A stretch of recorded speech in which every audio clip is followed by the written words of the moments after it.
Roughly 100 kilometers off the German coast, a yellow steel high-voltage direct current converter platform channels enough electricity to power hundreds of thousands of homes. Weight above water? Over 15,000 tons. Design life? 30 years. Human presence? Almost none. How is that even possible? Hang on till the ending. The whole picture only makes sense there.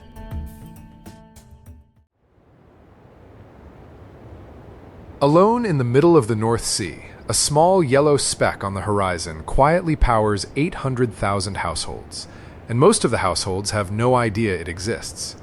Up close, that speck is a 10-story building floating on legs. Total weight over 15,000 tons above water. Another 10,000 tons of steel driven 20 to 40 meters below the surface just to keep it standing. The whole thing was engineered around one polite request: please don't fall over for 30 years. Inside, two transformers weighing around 440 tons each turn alternating current from the turbines into high-voltage direct current.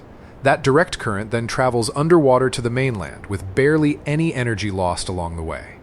The yellow platform took roughly 4 years from design to installation. It has to survive storms, waves, salt water, and the occasional tsunami, and it towers 20 meters above sea level to do it.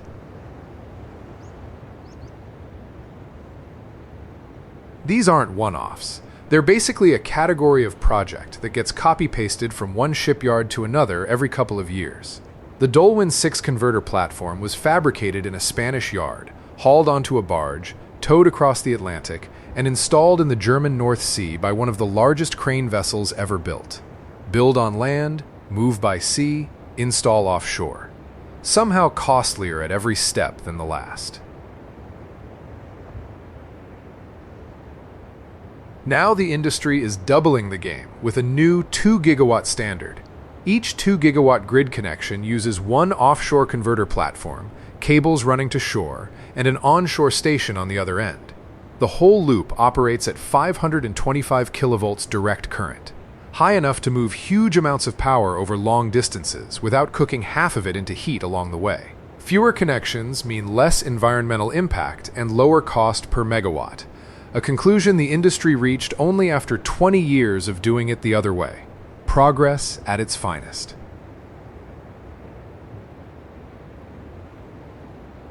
Dolwyn 1 is the platform that proved the whole idea could actually earn its keep. Sitting 75 kilometers off the German coast, it handles 800 megawatts, flowing through 75 kilometers of subsea cable and another 90 kilometers underground before reaching the onshore grid. But platforms this big don't just wake up in the ocean one morning. Somebody had to sit at a desk with 40 coffees and design the thing first.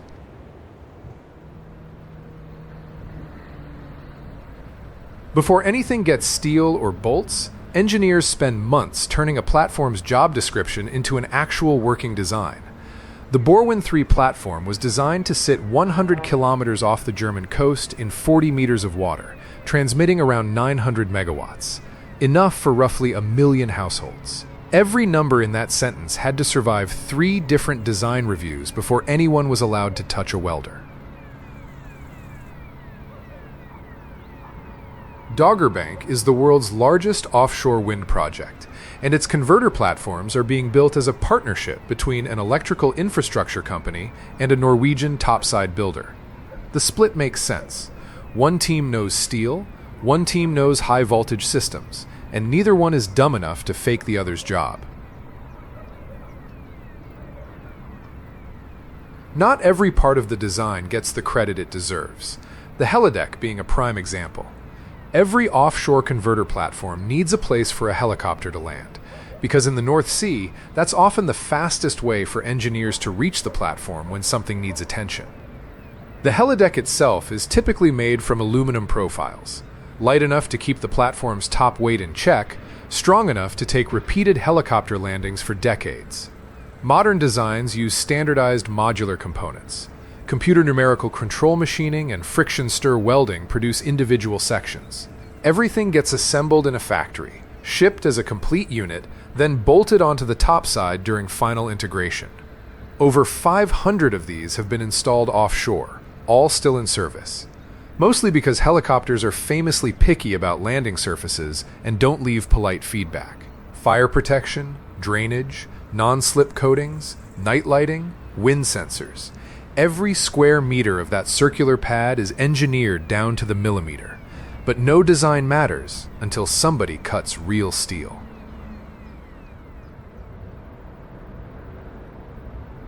Bigger yards work several jackets at the same time, mostly because the delivery schedule doesn't care about how tired the welders are.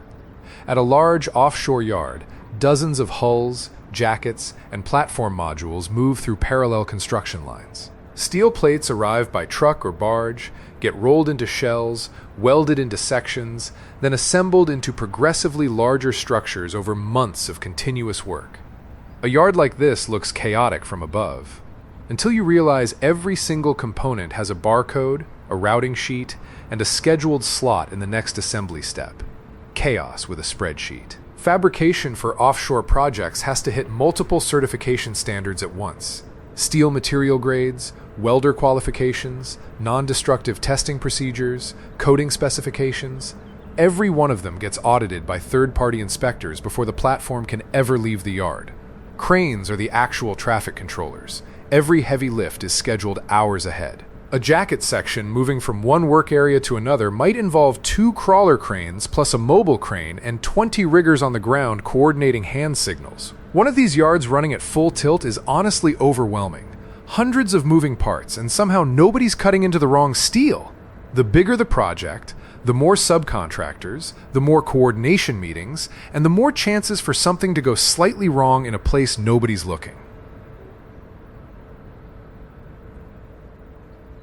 And every yard building this stuff is doing it under tighter sustainability rules than they had 5 years ago. Offshore wind fabrication has shifted toward fossil-free steel sourcing, certified supply chains, and carbon tracking through every welding stage. A converter platform built today gets certified against sustainability targets that didn't exist a decade ago. Fair, but also a little brutal for a builder halfway through a 4-year project. Once fabrication ends, corrosion protection begins, and offshore steel is picky. Every component gets high-pressure washed, blasted with steel grit, thermal sprayed with zinc aluminum, then painted with multiple coating layers inside environmentally controlled sheds.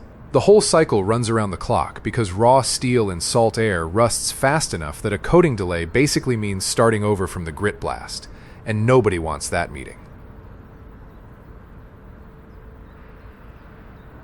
The cable deck, where hundreds of kilometers of subsea cable eventually enter the platform, has to be installed onto the jacket before loadout. Multiple cranes work together to lift and position it in one coordinated lift. The final trick before loadout: rolling up the jacket into vertical position.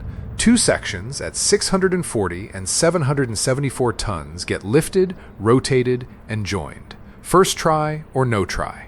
Nobody wrote a plan B for this.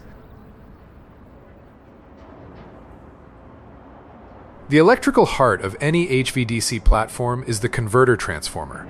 It turns alternating current from the wind turbines into a form that can then be converted into direct current for long-distance transmission. Massive cooling fan arrays keep it from cooking itself. On land, it gets breathing room. Offshore, it has to squeeze into a steel box that's actively swaying.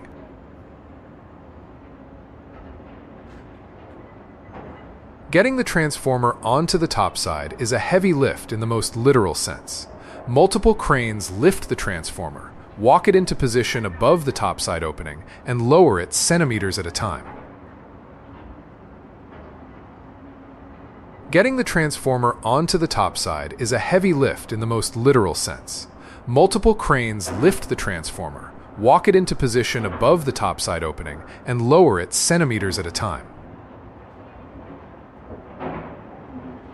Next to the transformer, gas-insulated switchgear does the electrical routing. Gas-insulated switchgear uses sulfur hexafluoride gas as an insulator, letting engineers pack high-voltage equipment into a fraction of the space a traditional air-insulated design would need, which is basically the whole reason it exists on a converter platform, where every square meter saved leaves room for something else the platform actually needs.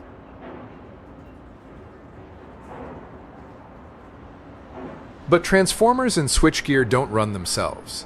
Every offshore platform gets remotely operated from a control room that's usually not even on the platform. Screens track voltage, current, temperature, oil pressure, cooling fan speed, breaker status.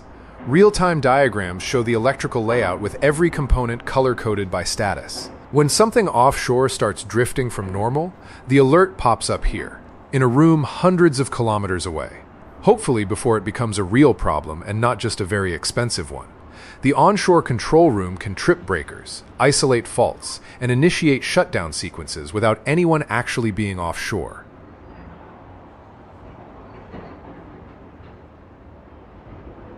Underneath everything is the supervisory control and data acquisition system. It continuously samples every sensor, logs data, and lets operators decide what to do. Grid operators take very different approaches to offshore monitoring. One big central hub, one operator per platform, or something in between. Which setup do you think holds up cleanest when a real fault hits at 3 a.m.? Getting a finished jacket off the yard and onto a barge is somehow the moment the entire project's stress level triples overnight. Multi-axle trailers walk the structure inch by inch onto the barge deck.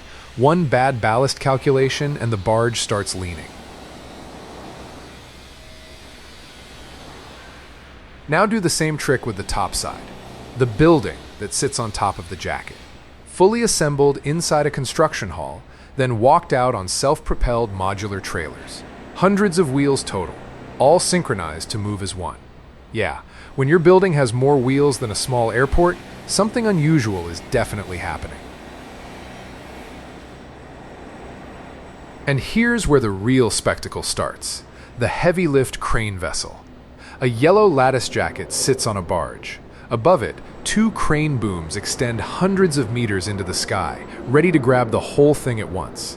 Massive rigging cables run from the crane hooks down to lifting points welded onto the jacket months earlier. Then the lift happens. Thousands of tons come off the barge, held in the air by one ship. No way! That jacket is just dangling from the sky like it's decorative.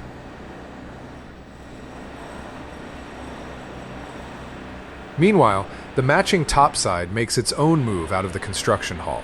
A 700-megawatt substation walks out on modular trailers, then heads outdoors for further outfitting under open sky.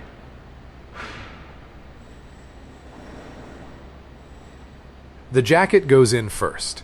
Heavy lift vessel positions above the target coordinates, cranes lower the jacket into the water tail first, then guide it upright as it descends. Piling hammers drive massive steel piles through the jacket legs into the seabed, often 60 to 80 meters deep, to anchor the whole structure against decades of storms. Getting the jacket exactly vertical isn't a nice to have. The topside has to land on it later, and if the jacket's a few degrees off, the topside won't fit. Nobody's ordering a second one. Once the jacket is anchored, the same crane vessel, or one even bigger, brings the topside in on its own barge. The lift lasts hours. The lowering onto the jacket lasts minutes. Every millimeter matters, and every second the load hangs mid-air is one where the wind might decide it has opinions.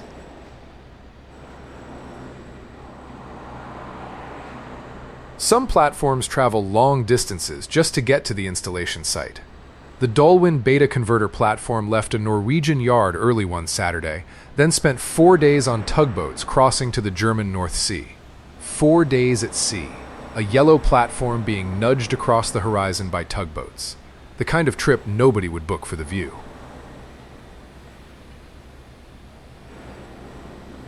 And Dolwyn Kappa took it further. 11,000 tons of topside installed in one lift by the largest crane vessel ever built. The pioneering Spirit vessel arrived carrying both the jacket and the topside. Jacket goes down first, anchored to the seabed, then the topside. All 11,000 tons of it gets lifted from the vessel's deck and lowered onto the jacket in one continuous operation. Later, a connecting bridge links the new converter platform to the existing substation nearby, forming a paired system. One vessel, one lift, thousands of tons dropped into the ocean where nothing was standing yesterday morning. And back at the yard, the next jacket is already being loaded onto its pontoon along with the piles that will anchor it.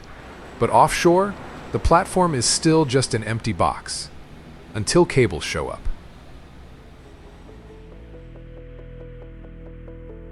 Every offshore platform needs a cable that can survive decades under 40 meters of salt water.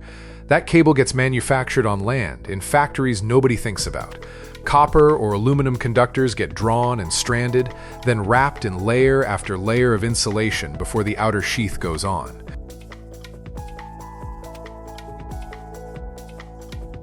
Now push that up to high voltage direct current. At an offshore grade cable factory, a subsea high voltage direct current cable starts with pure aluminum conductor, gets built up through stranding machines the height of a warehouse, then wraps through multiple insulation layers, armor wires, and outer protection.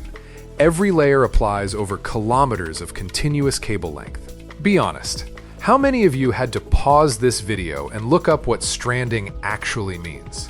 The finished cable coils onto massive spools weighing hundreds of tons before it ships.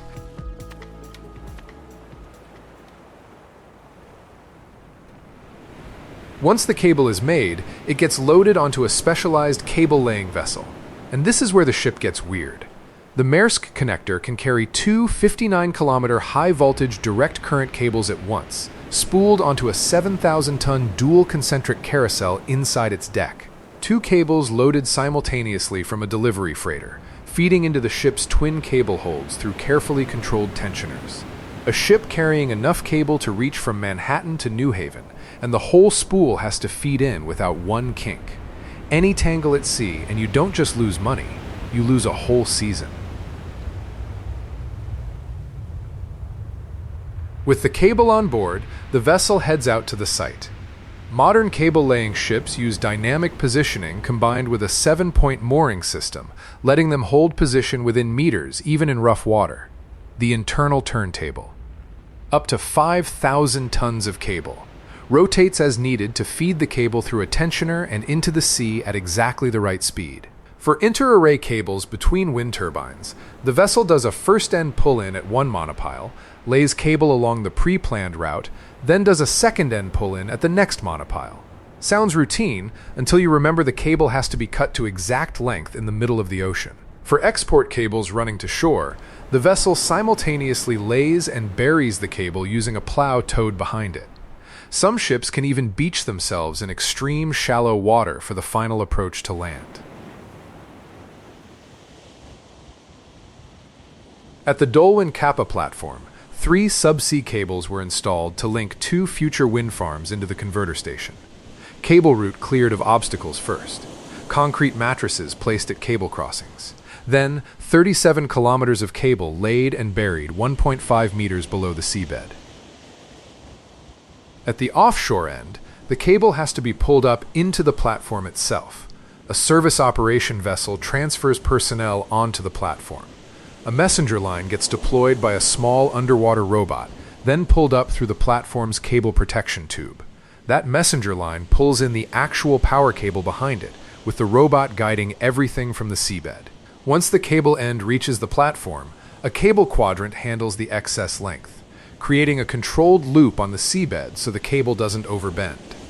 Every offshore substation you've ever seen owes its existence to hours of this quiet underwater work nobody films, mostly because filming it would be roughly as thrilling as watching paint cure.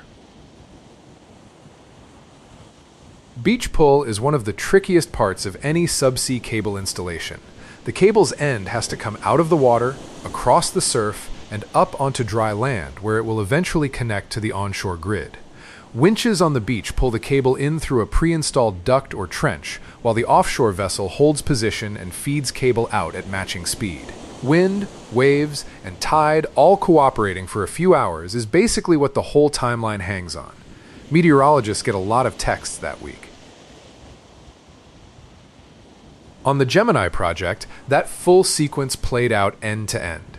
Cables laid from an onshore substation at the coast, buried through shallow water using a specialized tracked burial machine, then continued to the offshore substations 85 kilometers out.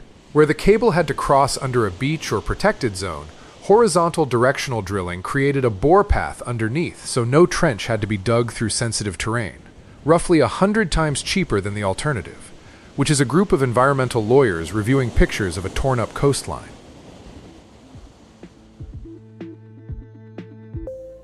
When everything finally gets connected, the platform does what it was built for, collecting electricity from an entire ocean-sized farm.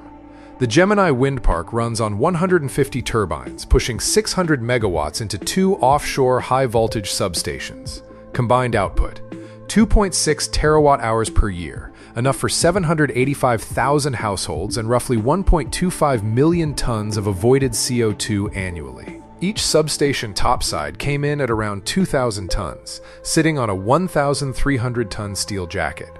Design life? 25 years, mostly unattended, in the North Sea. Which is the offshore engineering way of saying, please work, please work, please work.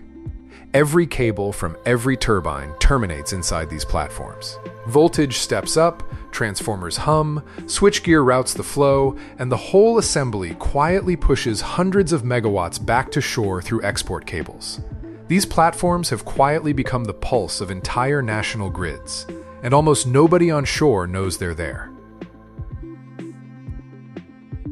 And the industry is now aiming even bigger. Multi-terminal, high-voltage direct current grids, energy islands, and interconnected offshore supergrids. Instead of every wind farm connecting to shore through its own dedicated cable and platform, future projects will link multiple wind farms and multiple countries into shared offshore hubs. Energy flows between nations depending on demand and supply. Excess wind from Denmark could power industry in Germany.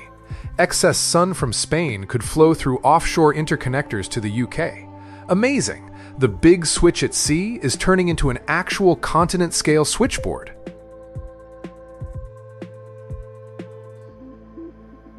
Every yellow platform sitting out in the North Sea represents billions of euros, a decade of planning, and thousands of people working across a dozen countries. Yet the whole system only works if political will keeps pace with the engineering. The biggest limit on offshore wind isn't turbine technology or even wind availability. It's how fast the world can build these giant floating substations and lay cables to reach them. Are we scaling this fast enough to hit the net zero targets? Or is offshore wind quietly hitting a supply chain ceiling nobody is publicly admitting? Would love to read your take in the comments. Thanks for watching all the way through. We'll be back with another look at the machines that make impossible projects possible. Subscribe so you don't miss it. See you. Take care.